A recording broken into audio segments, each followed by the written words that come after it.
Bureau chief Lahore Tariq नूर इलाही की जानिब से जश्न आज़ादी के मौके पर गैर जिम्मेदारी का मुजाहरा करने वालों के लिए एक दर्द दिल रखने वाले पाकिस्तानी सैयद शहाबुद्दीन रुकन दायरा इल्म व अदब पाकिस्तान का शिकवा पेशे कारीन है।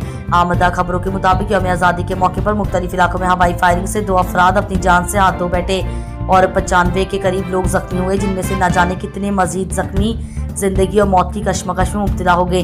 सवाल ये है कि कैसा जश्न आज़ादी है जिसमें किसी माँ की गोद उजड़ जाए, किसी बहन का भाई छिन जाए, किसी बच्चे के सर से बाप का साया उठ जाए और हम इसे जश्न आज़ादी कहें।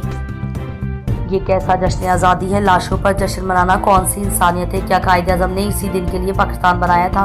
क्या हमारे बुजुर्गों ने इसी दिन के लिए हिजरत की थी? क्या माओं ने अपने बेटे, बहनों ने अपने भाई और ख़ानदानों ने अपने प्यारे इसलिए कुर्बान किए थे कि एक दिन हम आज़ादी की खुशी में दूसरों के घरों के चिराग बुझा दें?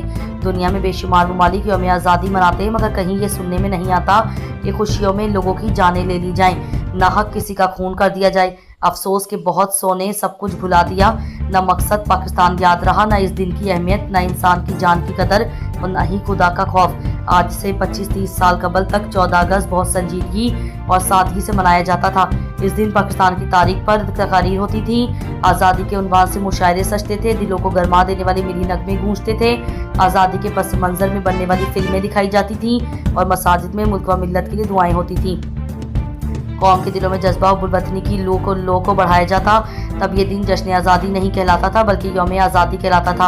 अफसोस अब ये एक बेमकसद जश्न की सूरत इख्तियार कर चुका है, जिसका इजहार हल्ला गुल्ला, बेहंगम मौसीकी, नाच गाना, बाजों के सख्त नाखुशगवार शोर और हवाई फायरिंग करके किया जाता है। इस दिन को जब से जश्न आज़ादी का नाम दिया गया है, तब से यौम आज़ादी के बजाय मुकम्मल तौर पे ये एक बेमकसद जश्न में तब्दील हो गया है। अगर वाकई ऐसी ही है बेकाबू खुशियाँ मनानी हैं जिनमें हवाई फायरिंग हो, शोर शराबा हो और दूसरों के लिए खौफ शामिल हो, तो हुकूमत को चाहिए कि साल में एक दिन अलग से ऐसा मुकर्रर कर दे जिसमें लोग जी भर के वो सब कर लें जो वो करना चाहते हैं, मगर कम अज़ कम पाकिस्तान के नाम पर तो ना हो।